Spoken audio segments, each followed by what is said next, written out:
Welcome to the February the 29th, 2000.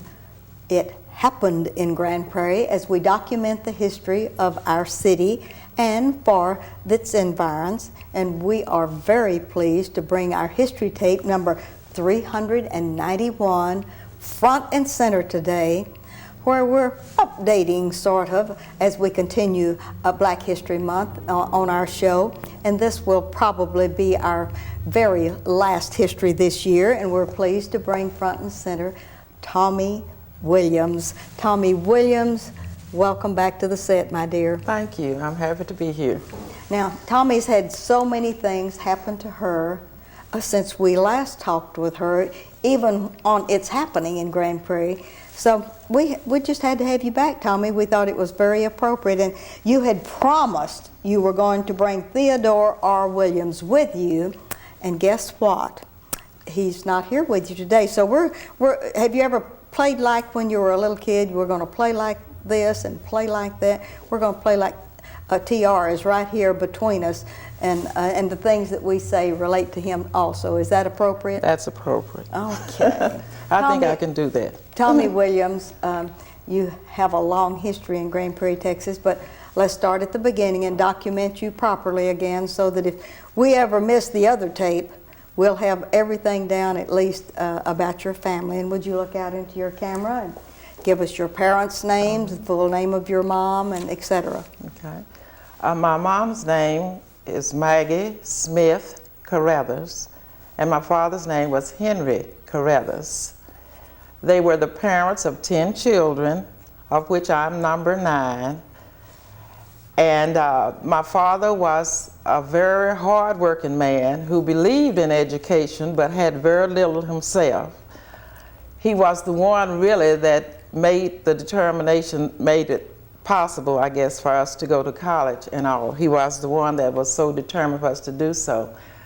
My mom sold insurance for 2 companies. She sold Lucky Heart products, and she did in-house maid services. My dad also had a truck farm, so we grew up with a lot of food and vegetables and animals, horses, the whole bit, although we only lived some 5 blocks from town. As I said, there were 10 children in our family, and my older sisters and brothers were there for us when we were trying to go to college. They were some of the supporters in helping us do so. I can remember at one point there were 3 of us at Prairie View at the same time. And when I look back over my own family and think, how did my dad and mom ever manage to do that? Because we too, at one time, had 3 in college. And that's very hard to do. My parents were very good Christians. He was a deacon in the church. My mom was a missionary that went to every convention that she heard about because she was a lady on the go. My dad often referred to her in a loving, joking way as the road runner. Because she liked to go, and he wasn't much of a goer. But we did grow up in a Christian atmosphere and a very loving family. Tell me where you were born. I was born in a little city called Blossom, Texas. That's in East Texas, near Paris. My family moved to Denison when I was 5.5 years old, and I've been in Denison ever since, you know, off and on. When you were a young person? Exactly. All right.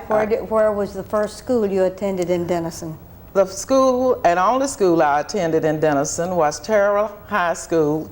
It was a combination of Terrell High and elementary, which an alleyway separated my house from the school campus. Oh. So I had no business being late for school. That is true.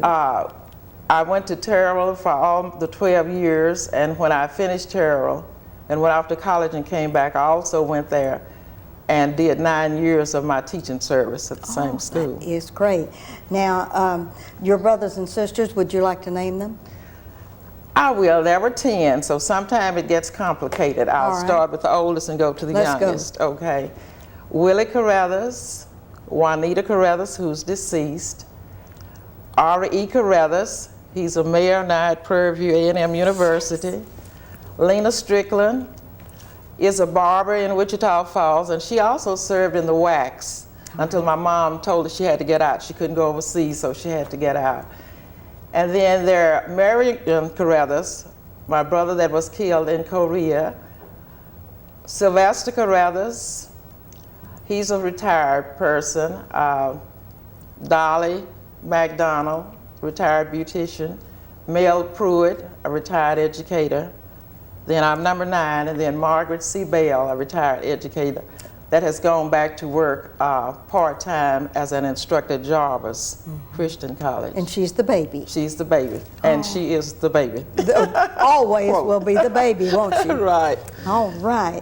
And in the Denison area, as you were growing up, were there special mentors in your elementary grades or in your high school grades that, other than your dad that just insisted that you get ready for college, were there others that helped you over the hurdles? Yes, not only in my school, but in my community. My community was small. Everybody knew everybody.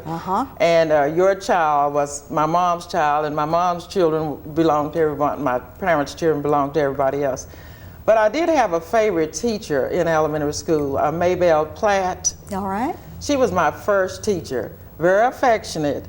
And I think that's very important, that the students have their first grade teacher at least, one they can love and care for and, you know, look up to, this type thing. Because once you get in and begin with that love and care, then that's something to make you want to go to school and this type thing.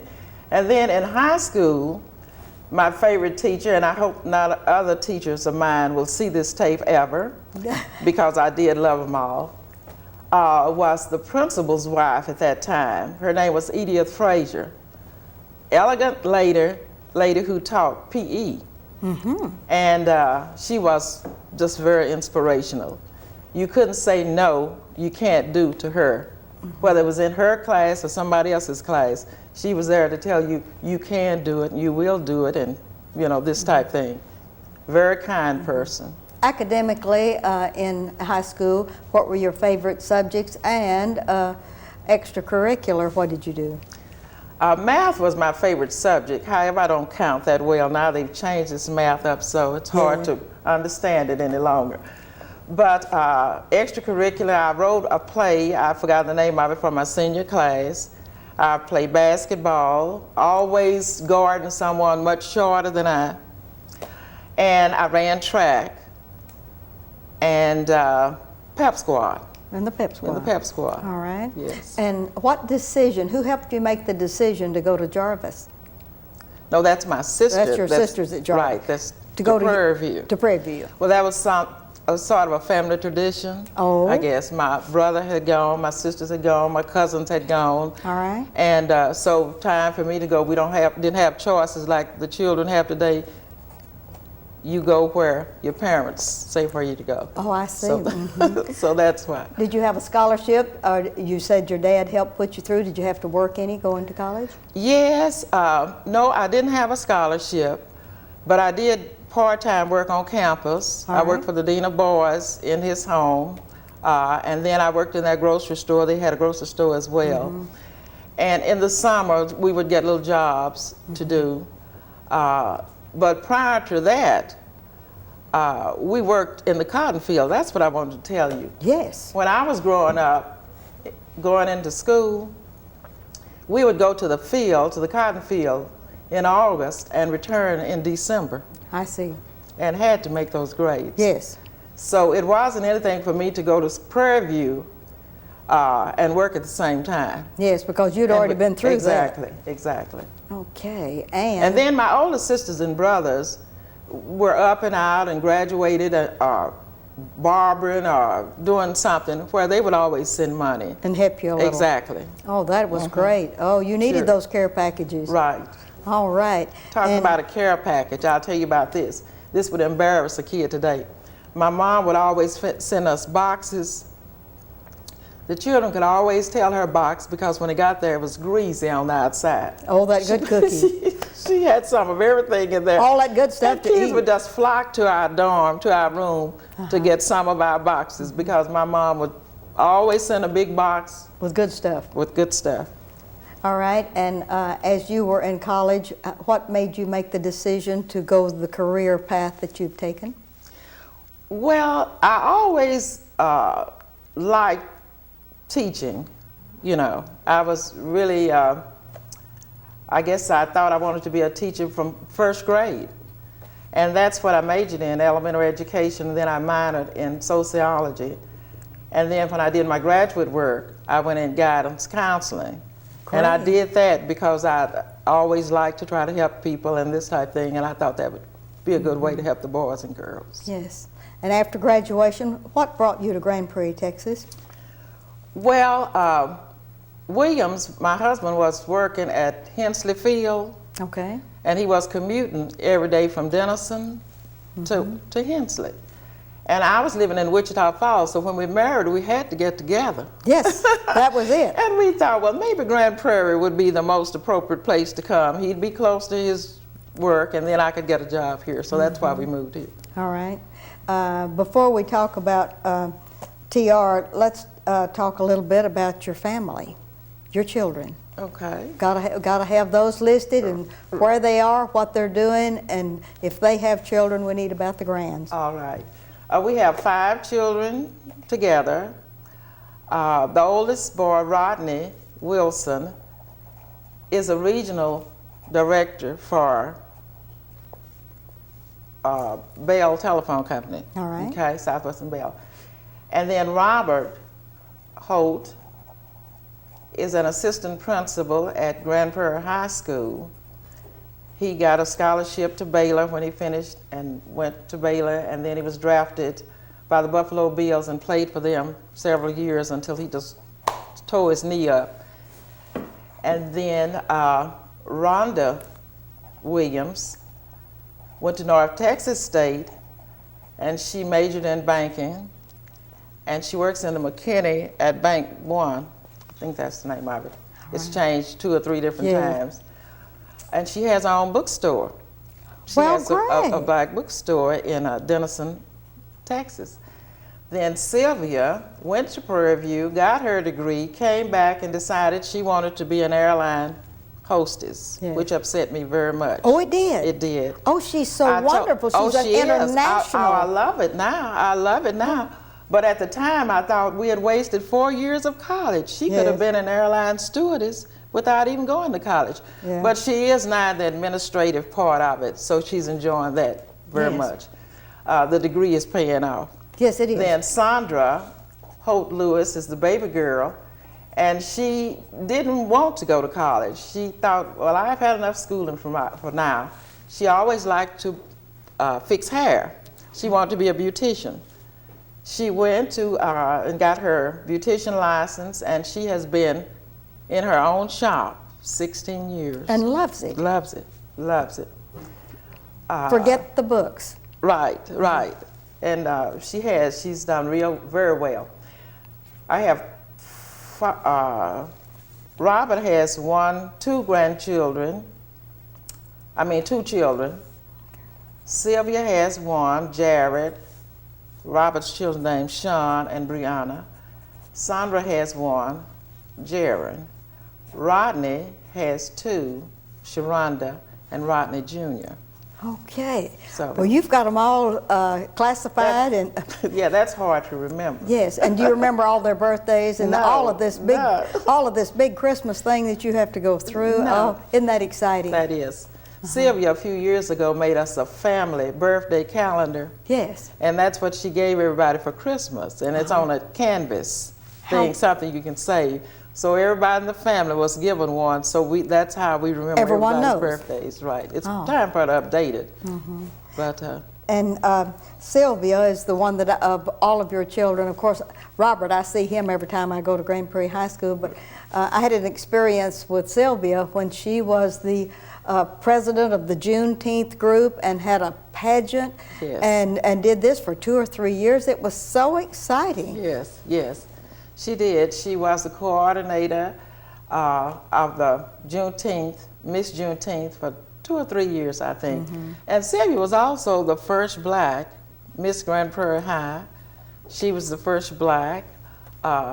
cheerleader at Grand Prairie High. Yes. So she made a few firsts in there for us. She really did. Yeah. Such a beautiful, beautiful girl. Well, so very talented also. All right, now. And Sandra ran track and set track records that one of them was just broken. Somebody in South, I think, South Grand Prairie High broke it. Broke her record. Yes, broke her record, right. Well, she's going to have to get her son to go into track, and maybe he can break someone else's record. He's doing real well, too. He's a junior this year, Jaron is, and he plays football very well, and he's honor student, and is doing real well.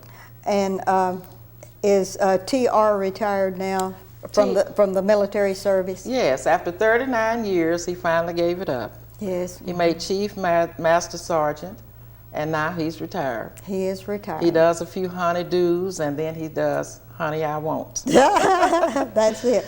Now we need to get into your career in teaching, and especially in the Grand Prairie area. Where was your first teaching position? My first teaching Back position in Denison? was in Denison, Yeah. across the alley Yeah. where I grew up Right. for 9 years, and then I went to Bryant.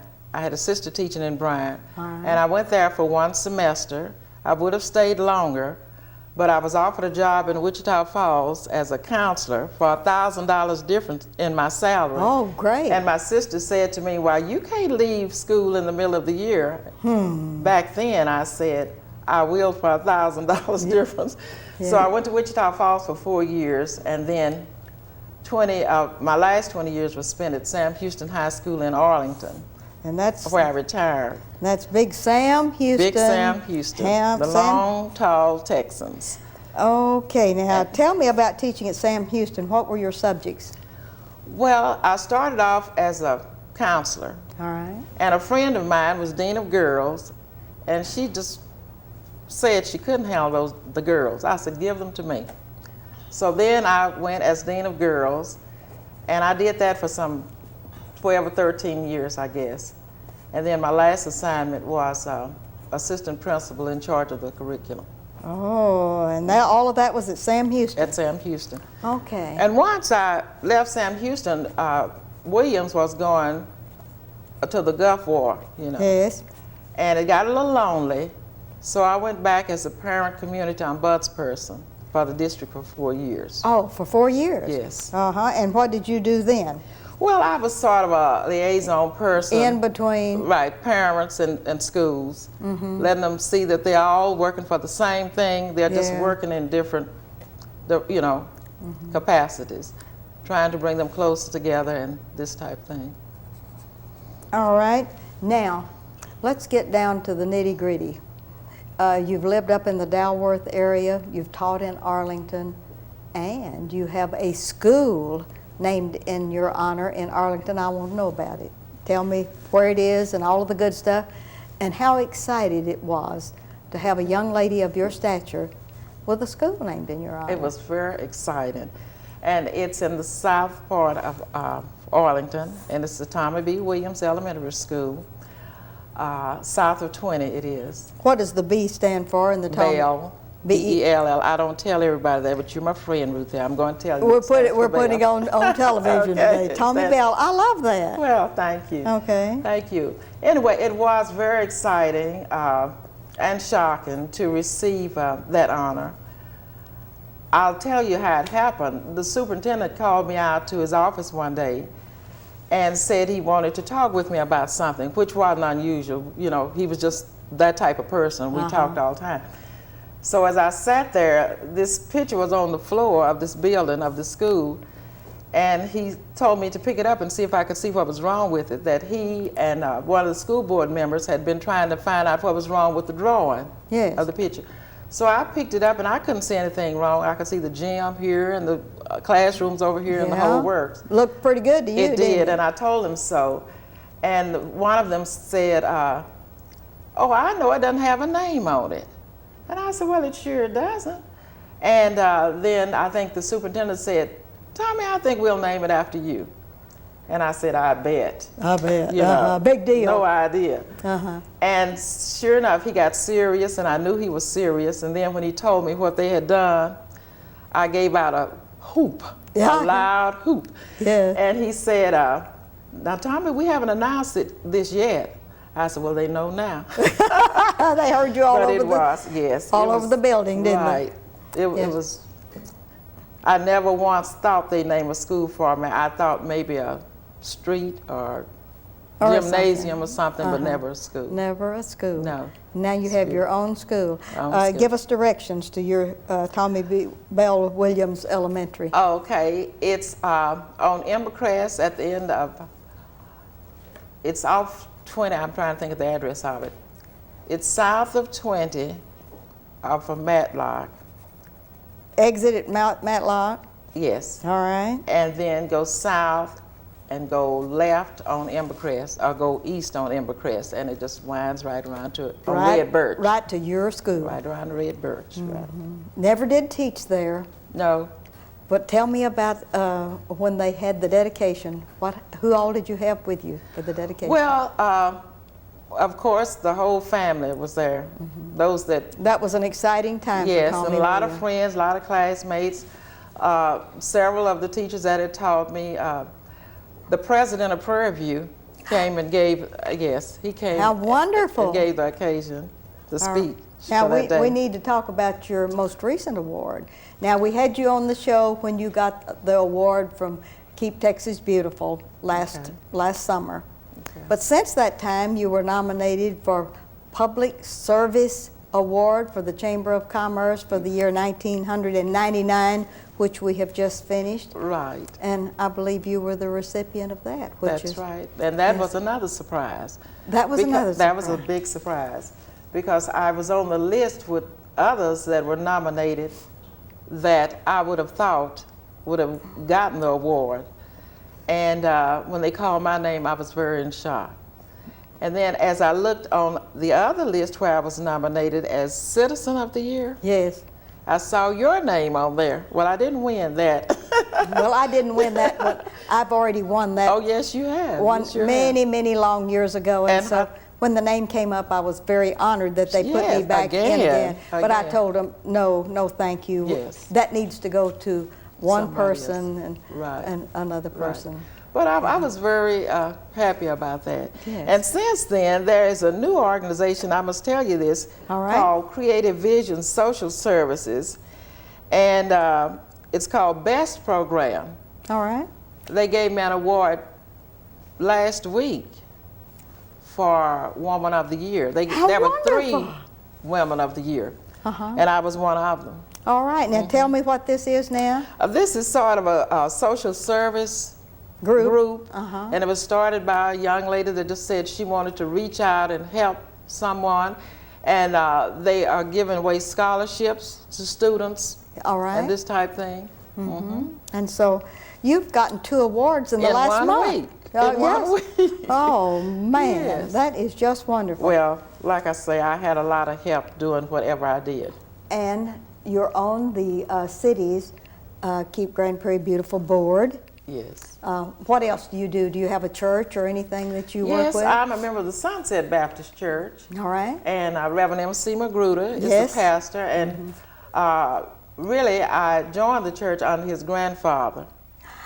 And we've wonderful. only had 2 pastors. Yes. We've just celebrated our 48th church anniversary, and Reverend M.C. Magruder is pastor now, and his granddad's name was Reverend Newell Magruder. Uh-huh. And I work on the usher board there in the church, and I'm over the children's fundraising projects to get them to go to Congress and different outings, social outings and things like this. And I'm president of the Pastor, Ministers, and Deacons' Wives. We have a meeting tonight, by the way. Yes. And the Hospitality Committee, and just do whatever I can do in the All church. right. Now, Yes. Keep Grand Prairie Beautiful is very pleased because you helped them win an award not only in Austin last year, but you just got back from Washington, D.C. Yes. For a very special event. You want to tell us about that award? Yes. The city of Grand Prairie won first in the nation for its litter prevention, litter cleanup. And this was because, I guess, the majority of the people in Grand Prairie was trying to make our city litter-free. Yes. But there are a few that would mess it up, and we'd go back and try to make it litter-free. And you were with me on that trip, remember? That was fun. That was wasn't it? lots of fun. Yes. And we did go there and receive first place in the nation Yes. for that, and that was quite an award. That was quite an award, Yes. and you were part of the contingency. You were part of the reason we won the award. You didn't tell everyone why we got the award, because you cleaned up in Dalworth like it's never been cleaned before. Yes, well, we worked hard, but we had people that live within Grand Prairie, that live within Dalworth, and then we had those that were outside of our community that came in and just hands-on and helped us clean out some 803 tons of Yes. trash, right. That was for one cleaning. Then we went back and did a 300 and something, I think, ton of trash of all kinds. And that's how we won the second place in the state. In the state. And this added to the winning of the city's award in the nation. In the nation. Mm-hmm. Mhm. Are you going to help hustle for the Governor's Community Achievement Award, where you get about $130,000 in landscaping money from the Texas Highway Department? Are you working on that still? I'm going to do whatever I can and whatever it takes, and whatever Tammy Chan asked me to do. Tammy is the coordinator of Keep Grand Prairie. Whatever we can to win any award we can, but not only are we wanting to win the awards, we really want to just clean our city up, whether there were awards or not. That's right. We just Because wanna it's an clean it up. award to clean it up, isn't Yes, yes, that's right. That it's an award just to clean it up. it? We have about a minute or minute and a half. I want you to look out into your camera, and I want you to beg the young folks to be nice and clean up and study hard and do what you have done to become successful. I would just like to say to the youth of our town to set yourselves goals. You might set a goal up here, but to reach it, you have to have goals down here. So the goals down here normally would start with your being good citizens, staying in school, doing your best work, obeying your parents, doing what you can for the senior citizens, and just doing what is right. And once you achieve some of these goals down here, continue to do what you can until you reach your main goal. You just can't set a goal saying, I want to be a doctor, I want to be a lawyer, and then not prepare for that. To be a doctor or a lawyer, or to be a teacher, or to be whatever it is you might want to be, you have to take it a step at a time. You can't jump to that overnight. But each day you must do whatever you can that will help you to reach that goal. Tommy Williams, you're very special. Thank you. You are a special person to the city of Grand Prairie, Texas, to your neighborhood, to your blessed family. I want to thank you for sharing one more time Thank you. about Tommy Bell Williams. Thank you. And this is Ruthie Jackson reminding you that history is as we live and do.